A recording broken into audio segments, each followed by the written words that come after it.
Now we're going to take a look at creating lightning within Vue. And there's two different ways to do this. There's the easy way and there's the hard way. Now the easy way can be a little bit inaccurate depending on if you want to build your own lightning bolt. The harder way, you can specifically model exactly what you want your lightning bolt to look like. And I'm going to take a look and show you the hard way first. And what I'm just going to do is I'm going to delete that box and add a cylinder.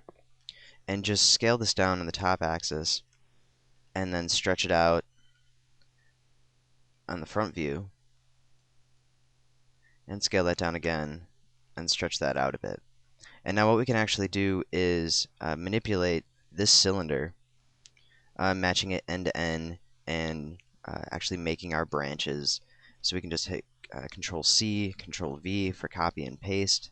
And then in another view, we can go ahead and rotate that around and just kind of position it so it's connecting. And then we can go up a little bit higher, copy, paste, and rotate that around. And we could rotate it on the top view as well to get something a little bit different. And then you want to be checking your side view as well. And of course you can scale these down as well so they're not all the same size, and you can get different breaks and different shapes in your lightning. And I'm not going to show you just how to material it just yet, or how to edit in the material editor, because we're going to do that with the easy version. But this way what we can actually do is sculpt a lightning bolt, and then when we're done, we can take all of our objects that make up that lightning bolt and actually just create a metablob object out of it. And that way it should all blend together. And I'm going to go ahead and do a quick render of that so we can see this object we just created. You can see at least it's connected down here. It might be overlapping or not look quite right, but we will be adding a glow effect overall to the lightning, and that will take care of any of those separations. So I'm just going to go ahead and delete this metablob. Now you can use that method just to build branches coming off and things like that and really go in depth with it. It could take you a while, but you'll get a very accurate representation of what you want. But there is a much quicker, easier way if you're not being specific about how your lightning looks. And what I'm going to do is right mouse click on our little plant icon, and I'm going to select our large dead tree and click OK. Now what we need to do is we're actually going to use this tree to create our lightning. So the first thing I'm going to do is actually go into our front view and hold down Shift and rotate that 180 degrees. So now it's pretty much coming from the sky. And I'm going to scale it up just a little and pull us back. And just move the camera back just a little. And now I'm going to edit our tree to make it more like lightning. So what we need to do is thin out our branches and pretty much get rid of this bottom stump. So the first thing we're going to do is go over to the left where we have our subsets, and I'm going to select our base subset. What I'm going to do is take our diameter, bring it down to 100 or negative 100, and our length to negative 100. So now that base and pretty much the roots are gone from this tree. And now if we go to our trunk subset, I'm going to take our diameter and bring it down so it's nice and thin. And we have a very thin tree, about equal branches all the way around. And we're at about negative 93 right now. Now as far as the lightning goes, this is pretty much done. But if we are looking for a new shape of lightning, we could adjust our length, make it a bit longer, or we can go to the new plant and just cycle through all the different options that we have for creating different types of lightning, and just look for a shape that you might want. And I'm going to stick with this one. Another thing to keep in mind is your diameter. The thinner your object's going to be, the longer it's going to take to render, because you will have to use higher anti-aliasing settings. So if I up our diameter just a little right now, just for the sake of rendering, and I'm just going to click OK. Bring our lightning bolt up just a little bit higher, or our lightning kind of spreading through the sky. And what we could also do is sort of redirection it if we wanted to. We could tilt this so it's branching out sort of in the direction of the camera. And I'm going to pull it down so we can see all of it right now. Now right now we can't really see what's going on because we don't have a dark sky. So I'm going to go to our atmosphere editor, or actually just load atmosphere. This way we don't have to create a custom one. And we can go to Effects, Other, and select outer space or black back and star night. I'm going to stick with star night and click OK. So now we'll be able to see the whiteness of our lightning bolt when we change our material. So let's go to the material editor and turn this into a lightning bolt. I'm going to double click on our preview up here to open up our material editor. And the first thing I'm going to do is go to the colors tab, double click on our gradient that we have right here, and just select the white under solid colors and click OK. Under bumps, we can either delete that, or there's actually be a little bit quicker of a method. And if I just exit out of this really quick and load in one of the presets, what we can do is go to our default, click OK, and then back into the material editor, select our color, and this way we don't have to worry about the bump maps. So right now we have a white bolt, but there's really no luminance coming from it. It's not lighting anything up. So we need to make a few more changes. We'll double click back on that preview, go to effects, and we're going to raise the diffusion, the ambient, and the luminous to 100%. And click OK. So now if I do a preview render, we can see pretty much the full branch. We do have a lot of gaps in there because with the preview mode on, the anti-aliasing does not look very good, and it's pretty much off, so we can't really see these thinner branches. So I'm going to go up to our render options and go to broadcast, render to screen at 640 by 480, and click OK. And now I'm going to render this once again, and we should see a big improvement in the quality compared to the preview. Now, of course, the higher the render quality, the better anti-aliasing settings you can get. Now you can see what I mean with the thicker branches, how those really show up, but the thinner ones, those start to cut out, and because of the anti-aliasing, might not show up all that much if it's turned down rather low. So it can take a while to render these effects, but they definitely pay off in the end. So I'm going to go ahead and close this out, and now we're going to be adding a glow effect to that light, because of course if we were photographing it or filming it, we would see a glow effect in the lens. So I'm going to turn on glowing material under the effects panel of the material editor, and we're sticking with the intensity and the radius of 50% right now and clicking OK.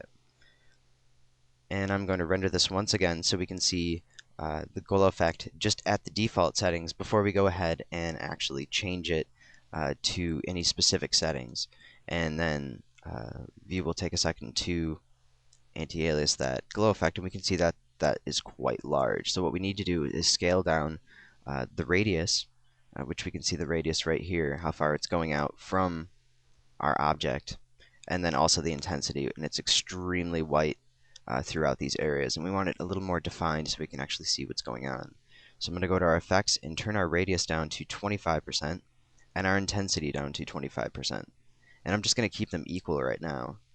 And click OK and re-render that, and now we can take a look at how that's going to turn out. Now with our glow effect cut down in half, we can see much more defined lines, especially in here. But once we have some thicker areas, it starts to get a little too bright.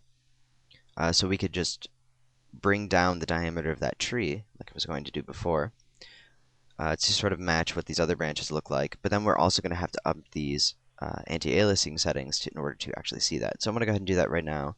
Go to our render options, and I'm going to set it to Ultra, which is going to give us a very good anti-aliasing settings without having to go to user settings and actually change it ourselves. So set it to Ultra, click OK, and let that render out. We can take a look at the branches and see if it needs to be user-defined rendering. With the Ultra settings on, it looks just about the same. There are some areas that are cutting out in the exact same places they were before. So what we actually need to do is increase the overall anti-aliasing settings in the scene. But there's a way we can get around that if we don't want to have to do that. If rendering time is a problem, what we can actually do is go back and thicken up these branches within the plant editor, and that should take care of most of these smaller branches getting in the way and breaking up. But if we are going to go ahead and do the settings ourselves, I'm going to go to User Settings, and under Anti-Aliasing, select Edit. And what we want to do is actually just increase these all the way. And Quality Threshold we want better. And we're not going to worry about texture anti-aliasing because we don't have any textures in this specific scene, so we don't really have to worry about that. And I'm just going to click OK and render that with our highest anti-aliasing and see how that turns out.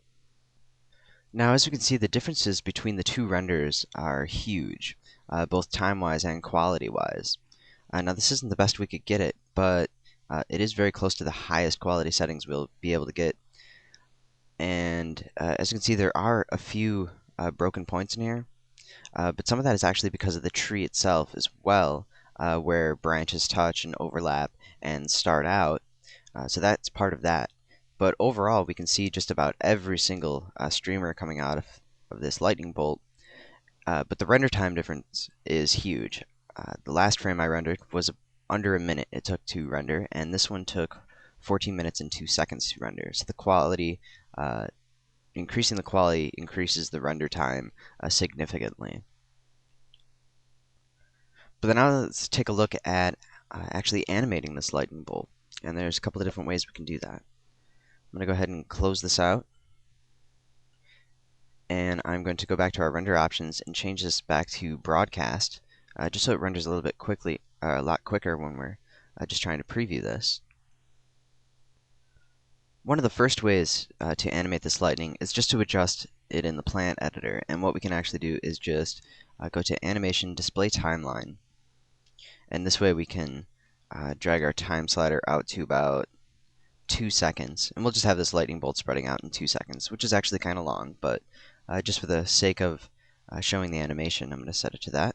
And I'm going to double click on our plant editor, making sure we're at 2 seconds, and bring our length down to -100, and click OK. Now it's going to ask me if I want to animate. I'm going to click yes, and we can take a look at the object animation. As you can see, it's very simple. The branches are just getting a little bit longer and not actually spreading out. So that animation technique is probably not the most realistic, but it is a very quick way to animate. And sometimes it works because the lightning bolts are usually very quick. Usually, if you're animating in 30 frames a second, you want to have your lightning bolt pretty much fully animated and finished by 20 frames. 15 frames is usually a standard lightning bolt, or it's very quick, sometimes even shorter than that, where you have 5 frames. Now, there's a couple of methods of doing the other active animation. And first thing I'm going to do is go up to Animation, and I'm going to Destroy Object Animation. And I'm going to go up to 2 seconds again, or actually go back down to 0 and create a box. Now this box I want quite large because I want it to be able to cover up the whole bolt. I'm also going to rotate it so it matches the shape. And what we're actually going to do is Boolean it and then moving this Boolean object throughout the lightning bolt.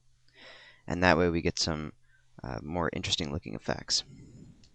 So I'll start out by selecting our large dead tree, selecting cube 2, and then going to Boolean difference. And now after 2 seconds, I am going to select our difference object and expand it and select that cube. And move the cube all the way down past the lightning bolt. So now if we watch our animation, the cube is moving through our object and cutting away whatever it's touching. So we can go ahead and preview that and just see what it looks like. Now we are back to the lower anti-aliasing settings, but we're just have a little bit of this bolt exposed. And as we drag along that cube, what we have is the lightning bolt expanding and looking a lot different. Another way we could actually do this is to create several different boxes or cylinders and have them cut out different pieces of the lightning bolt, and that way you can move them all out at different times. So you have branches moving out at different speeds than other branches, and it doesn't look like it's just being cut away. So that's another way we could speed that up and make that look a little more realistic. But there's another thing we could do and actually blend the two animation techniques together. So we can grab our large dead tree and go to 2 seconds, or actually go to the first frame, and bring our length down to -100, click OK. And now we'll have a combination of the two, which we'll actually have to edit within the animation. We'll have to edit that cube just a little so that it matches up. I'm just animating and now going to the second and bring our length to 0, clicking OK, and accepting the animation modifications. So this is another way we could also expand this so we have the branches growing, but they're also being revealed at the same time. And now with our cube so close, we'll have to edit that as well. But it'll produce a very neat looking effect once we have that animation rendered. So it's a really neat way you can animate your lightning bolts. You can always increase the glow intensity too if you needed to get a brighter lightning bolt. But we can have them going through the sky, hitting the ground, or however we want to do that. So one really neat way to have it the sky is just to get underneath it with our camera so that we're looking into a black sky. Of course, we've got some clouds in here, so that kind of distracts from it, but there will be clouds anyway. And I'm just going to go ahead and render that again really quick at that lower quality that we have set right now. And we can see just a little bit of that bolt coming through. We can see that lots of pieces of it are missing because of the render quality level, but it gives us a good idea and a good preview of how that lightning bolt is going to look.